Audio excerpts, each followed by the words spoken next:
According to an ancient prophecy, Quetzalcoatl foretold that he would return, bringing the end of the world with him. He said this to his followers before leaving Mesoamerica, disheartened that the Aztecs had turned to the war god Huitzilopochtli. Under Huitzilopochtli's influence, the Aztecs adopted blood sacrifice and conquest, practices that Quetzalcoatl, a benevolent god, had always opposed.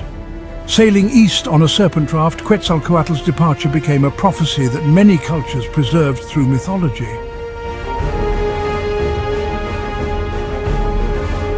Centuries later, in 1519, a man driven by greed arrived on the same coast where the feathered serpent had departed.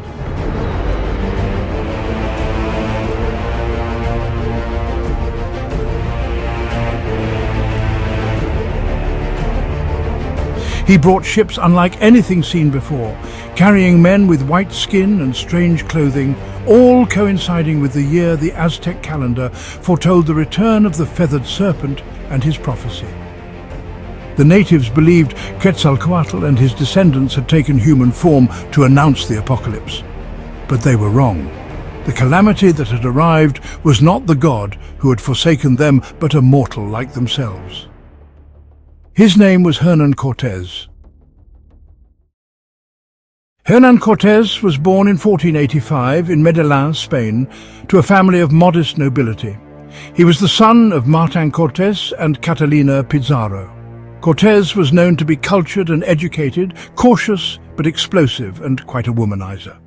He studied law for 2 years at the University of Salamanca, but Cortés was driven by an insatiable greed for wealth and power, hallmarks of the conquistador mentality.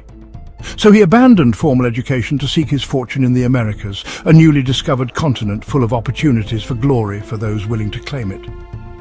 In the Caribbean, under Governor Nicolas de Ovando's command, he participated in several war campaigns and served as an administrator in Hispaniola and Cuba. He observed how men of wealth and power fared, perfecting manipulation, negotiation, and war techniques. All this while increasing his wealth through his doing until the time of his calling arrived.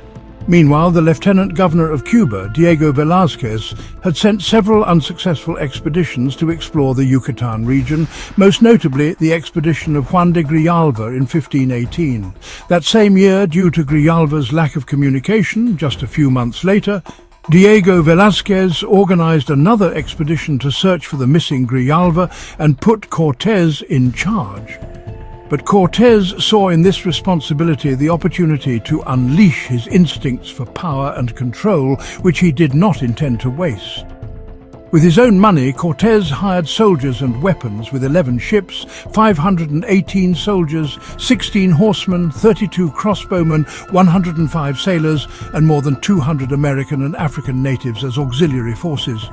From here, the following names should be highlighted: Pedro de Alvarado, Alonso de Avila, Gonzalo de Sandoval, and Cristobal de Olid. Many of them experienced veterans of the Italian War. Of course, these actions were contrary to the original rescue mission Velázquez had given Cortés, demonstrating a rebellious attitude driven by his ego. When Velázquez found out, he sent ships to stop him, but they achieved nothing. However, there will be more news about Velázquez in the future.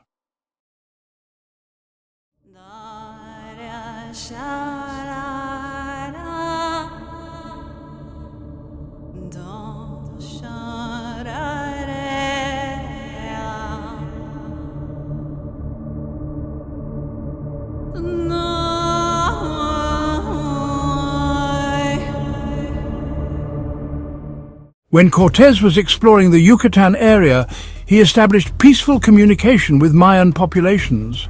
By the time the Europeans arrived in Mesoamerica, the Mayans were going through their second political and cultural crisis, so the large Mayan cities had already lost their importance.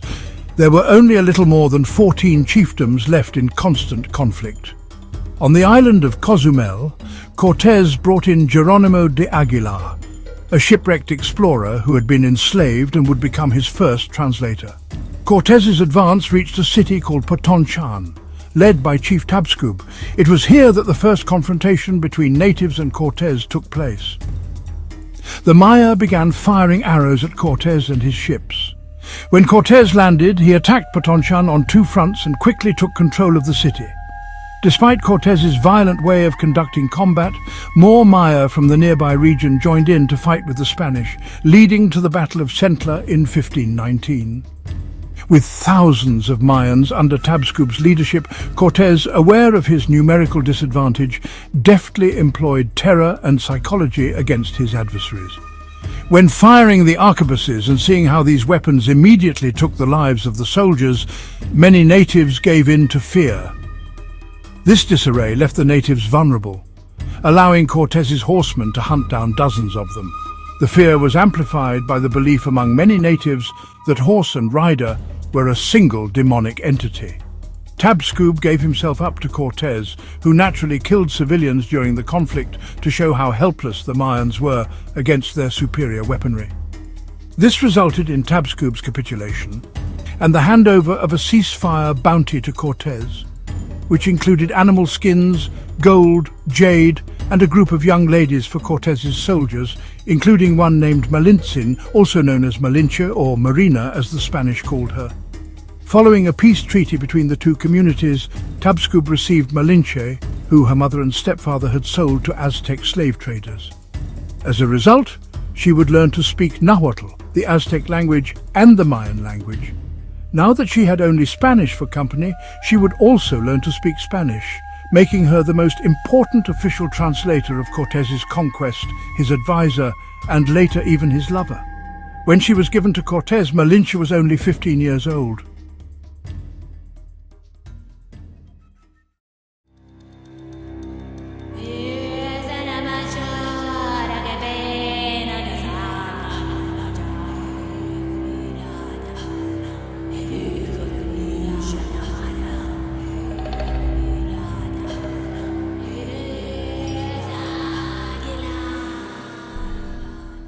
Understanding the political context of Mesoamerican cultures is crucial. Contrary to common belief, there was no special unity among the civilizations in their response to the European invasion.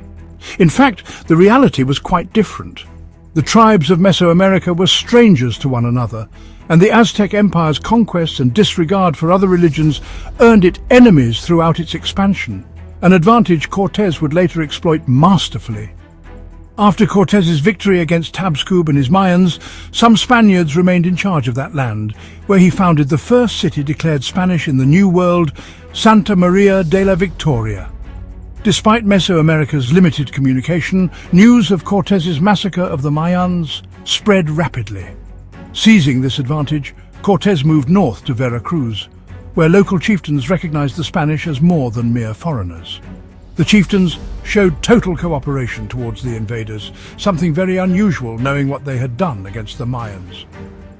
However, there was an explanation for all of this, and it came from an old legend about the god Quetzalcoatl and how his anger at the Aztecs for worshipping Huitzilopochtli instead of him would cause the end of the world once he returned.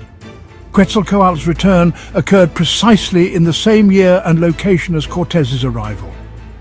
Thanks to his translators, and because this legend was preserved throughout the area, Cortés understood the situation. The natives believed that he and his army, due to their clothing, different skin tone, advanced vessels and superior weaponry, were Quetzalcoatl and his sons, gods incarnated on earth to fulfill the prophecy.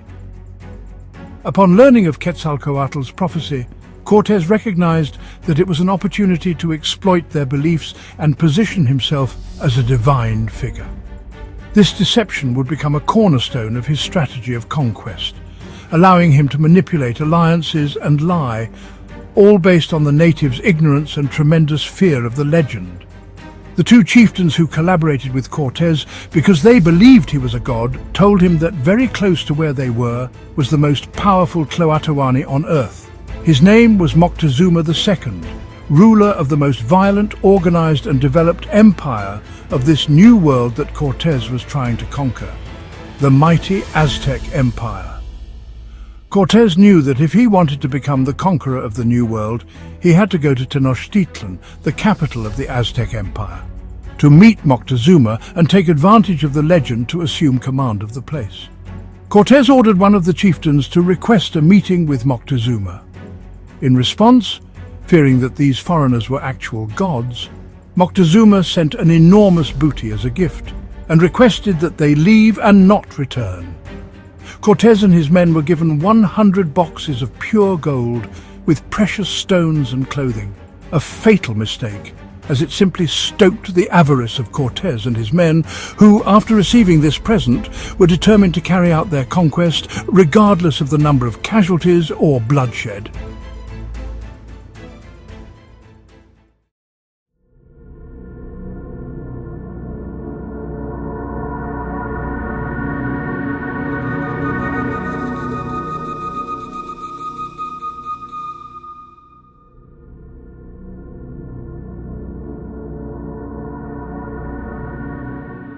The Aztecs of Tenochtitlan had been expanding their territories for decades thanks to the Triple Alliance. A coalition between Tenochtitlan, Tlacopan and Texcoco, three of the most advanced cities in the area, which, combining their military power, managed to wipe out multiple tribes around them. Cortés, for his part, founded the city of Villarica de Veracruz, on the coast where it was in what is now Veracruz, founding it with its town council, and its navy recognized him as general of those lands, completely ignoring the authority of Diego Velázquez as governor of Cuba. Aware of the rumors that Cortés was a god, a foreign community called the Totonacs asked the Spanish for support and invited them to Zempoala, the capital of the Totonacs. The Spanish, knowing that such support would bring them allies, accepted. Xicomecoatl, the chief of the Totonacs, explained to the Spanish that decades ago his people were free, but that everything changed when the Aztecs arrived, ordering them to pay tribute to them and their gods, which ranged from handing over large quantities of precious stones to handing over boys and girls for human sacrifices.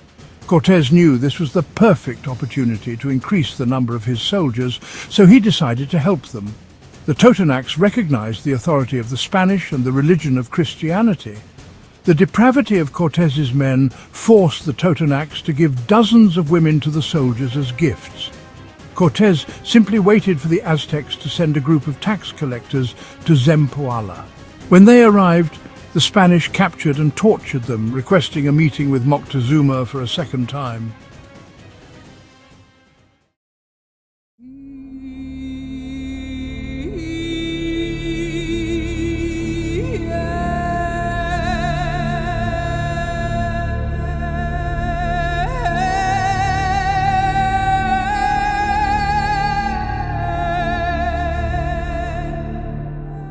Some of Cortés's men were afraid of the reprisals that the Spanish crown would take against Cortés for his disobedience to Velázquez's orders, since what they were doing was illegal.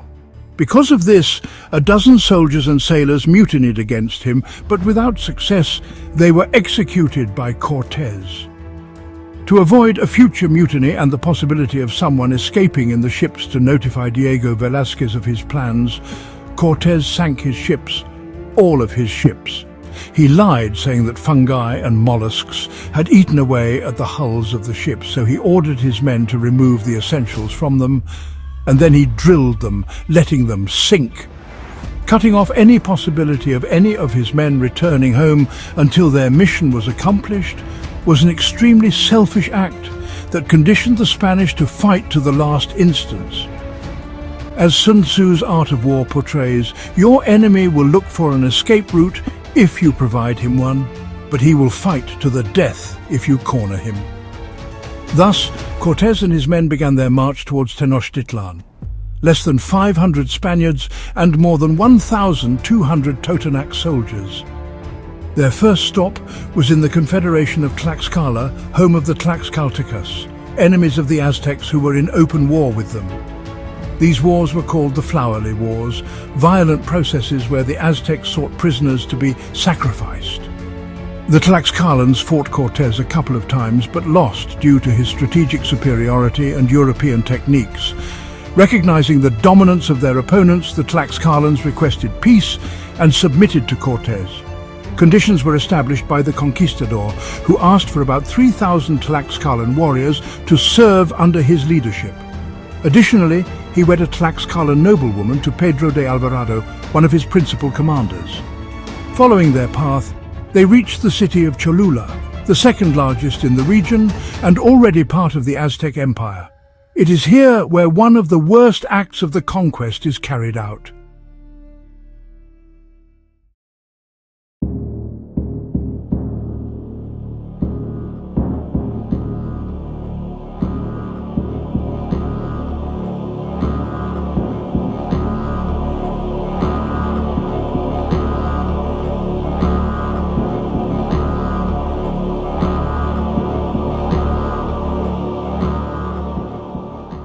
The Spanish arrived at the city of Cholula, where the Cholultecas lived. While these people were not Aztecs, they served under their command.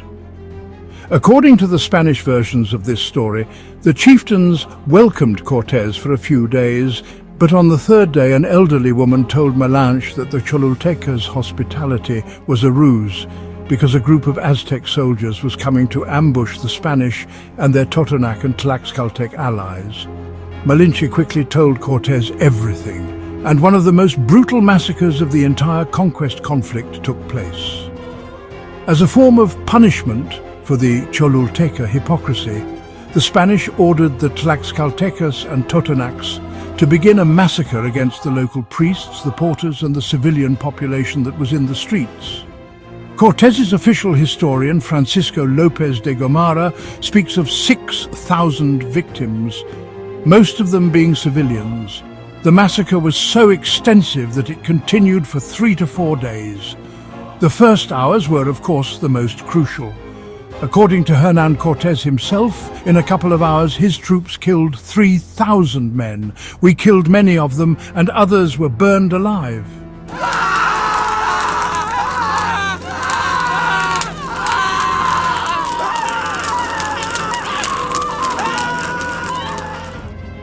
However, the darkest part of all this is that in reality it is most likely that there was no trap or conspiracy against Cortés on the part of the Cholultecans, since the attack against the Spaniards was never carried out. And the lack of capacity of the population of Cholula to resist the aggression carried out by the expeditionaries seems to indicate that it was not ready to do so either. If, in fact, the inhabitants of the city had wanted to attack the conquistadors and their allies, they would also have had the weapons and traps at hand to repel their aggression. Therefore, it is surprising that they did not use them to defend themselves. Eventually, Cortés took complete control of the area and, making a pact with the few remaining Cholultecan leaders, Cortés ended up adding 2,000 Cholultecan soldiers to his army, forced by fear after the massacre that had occurred. Resuming their course, the Spanish finally arrived at what is now central Mexico, reaching Lake Texcoco. They would witness a majestic city built on the lake, which housed more than 120,000 Aztecs, with architecture developed at a higher level than any other that Cortés had seen in that new world, and which was connected to land by 3 extensive causeways. They had finally arrived at Tenochtitlan, the capital of the empire.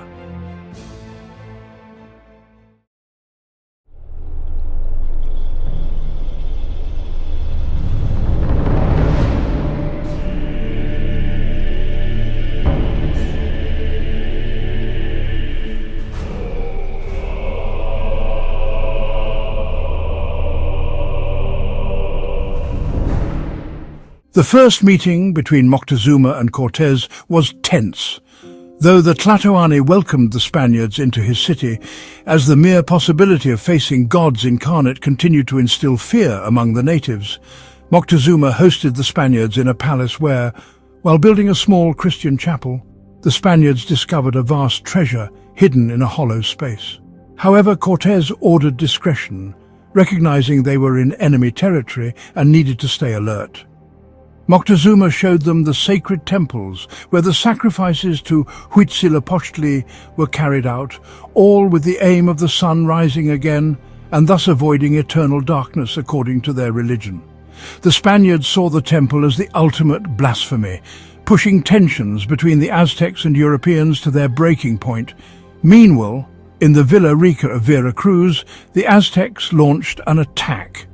Utilizing their extensive network, they gathered intelligence on the location and sent a detachment to ambush the Totonacs and Spaniards guarding Cortés's operations center. This battle was known as the Battle of Nautla, an event that would define the future of Tenochtitlan. For the first time, the Spanish faced defeat, with many dying at the hands of the Aztecs. This moment exposed Cortés's lie about his divine identity, as the Aztecs sent Juan de Arguello's severed head to Tenochtitlan to show Moctezuma that the foreigners were mortal and could be defeated. Amid the chaos, the Spanish, gripped by paranoia, took Moctezuma hostage in his palace. After interrogating him about events in Veracruz, Cortés coerced Aztec commanders into admitting that Moctezuma had orchestrated the attack. To further complicate the situation, 18 ships sent by Governor Diego Velázquez finally arrived at Veracruz, who had come to arrest Cortés and his men.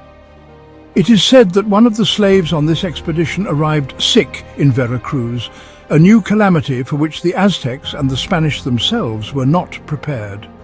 Given the plight of the ships that had arrived, Cortés left Tenochtitlan with a large number of men to confront Narvaez, who was leading the arrest expedition sent by the governor of Cuba, leaving Pedro de Alvarado in charge of the situation in Tenochtitlan, along with 300 Spaniards and several hundred natives. In a night ambush, Cortés captured Narvaez, who lost an eye in the battle. With Narvaez defeated, Cortés persuaded the newly arrived Spanish soldiers to join his cause, using native women and gold to win their loyalty. Pedro de Alvarado, overseeing the Aztec capital, grew anxious as thousands gathered at the Templo Mayor for a ritual honoring Tezcatlipoca, another important god for the Aztecs. Fearing an imminent attack, Alvarado panicked when the sacrifices began and ordered a massacre, repeating the violent events of Cholula. The so-called Templo Mayor massacre represents one of the most important and violent episodes of the conquest of Mexico. Thousands of civilians, including women, the elderly and children, were killed in the attack, triggering the very uprising Alvarado feared. Hundreds of Aztec warriors rose to defend their land, forcing Alvarado and his men to retreat to the palace, where they awaited Cortés's return. Days later, Cortés returned to Tenochtitlan with more allies and saw the aftermath of Alvarado's massacre, marking a pivotal moment in his conquest.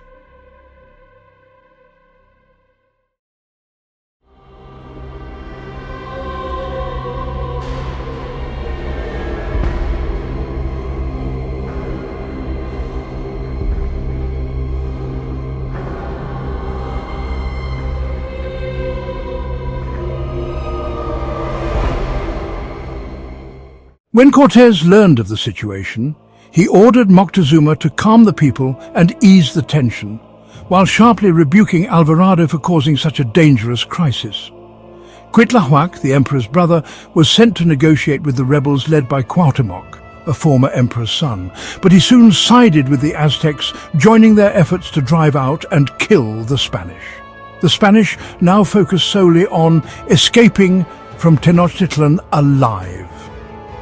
Moctezuma addressed a crowd from the palace balcony to calm them, but the citizens, enraged by his perceived collaboration with the Spanish, stoned him to death with a fatal blow to the head. Cuitlahuac was elected the new Tlatoani, and the rebels began to besiege the palace. Cortés and his men were surrounded and had to flee by any means. The problem was that there were only 3 causeways to escape by, and the Aztecs had removed the drawbridges, so the Spanish had to build wooden walkways on the roofs of the palace. The Spanish began melting down as much gold as they could to transport it out of the city. On the night of June 30th, 1520, Cortés and his men sneaked away but were discovered along the way, and the Aztecs chased them down the walkways and attacked them with arrows from canoes. Many soldiers were killed, some by arrows, others by the Mexicans, and others fell into the lake and sank under the weight of the gold they were carrying. The rest were captured and later sacrificed along with their horses. A small group, including a sick African slave, retreated to the palace and barricaded themselves. Unknowingly, the slave's disease spread, ultimately playing a pivotal role in the conquest of Tenochtitlan. Only Cortés, Malinche, Pedro de Alvarado and a third of Cortés's men managed to leave Tenochtitlan. This event is known as the Sad Night, and it is estimated that more than 800 Spaniards and more than 1,000 Tlaxcalan warriors died. Fleeing the city was only the beginning, as a huge contingent of Aztecs followed close behind to hunt them down. Cortés eventually reached Otumba, where he fought his most costly battle yet, the Battle of Otumba, where just over 600 Spaniards and 1,200 Tlaxcalans faced an army of nearly 20,000 Aztecs. But Cortés outmaneuvered them using the European terrain and strategies he had studied for years in his military formation. During the battle, the Tlaxcalans explained to Cortés that if he managed to kill the enemy general and steal his banner, he would automatically achieve victory, since the Aztec soldiers had to reorganize to elect a new leader. Therefore, Cortés decided to organize a dangerous cavalry charge towards the Aztec general's position, killing him and forcing the Aztec troops to regroup. The Spanish and their allies returned to Tlaxcala, resting for almost a year to reinforce their army, forge alliances with other peoples who were enemies of the Aztecs, and receive the arrival of more than 1,000 Spanish soldiers who had become followers of Cortés.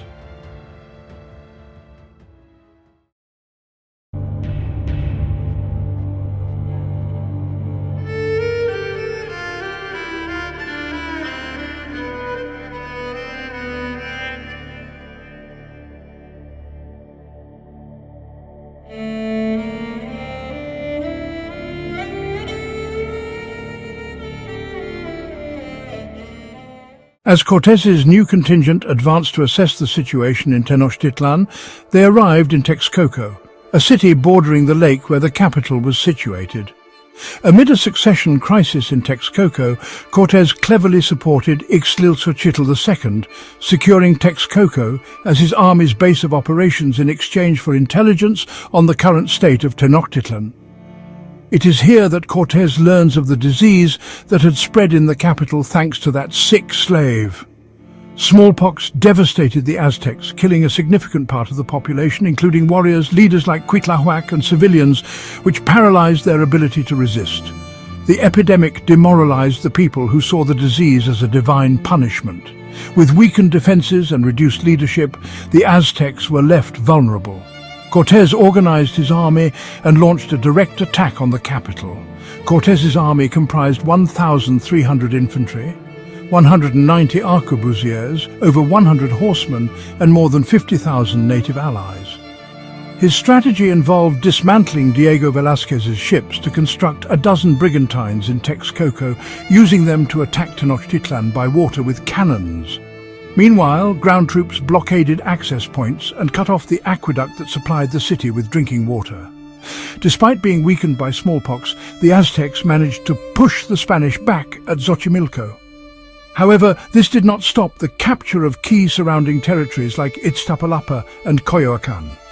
In Tenochtitlan's streets, the Spanish advanced with siege towers, while the natives fought back from rooftops, killing some invaders with stones. A massive battle in the plaza of Tlatelolco ended with a Spanish victory. On the first day of Tenochtitlan's fall, the Spanish killed over 15,000 Aztecs, including women, the elderly and children, while looting the city on an unprecedented scale. Cuauhtémoc, the new Tlatoani, was captured while fleeing Tenochtitlan. Cortés tortured him by burning his feet to extract the location of the gold lost during La Noche Triste, known as Moctezuma's treasure. Some accounts claim that the gold was recovered, while others argue it was never found.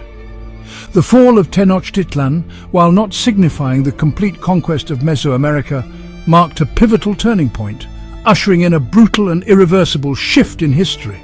Before Cortés's arrival, Mesoamerica thrived with diverse civilizations, each rich in culture, traditions, and power. The conquest transformed this vibrant land into a scene of death, destruction, and subjugation, ultimately ending the world as native peoples knew it, and in a sense, fulfilling the prophecy of Quetzalcoatl and the apocalypse. Cities were destroyed, gods abandoned, and the conquest reshaped the political landscape, paving the way for centuries of colonization, exploitation, and cultural erasure.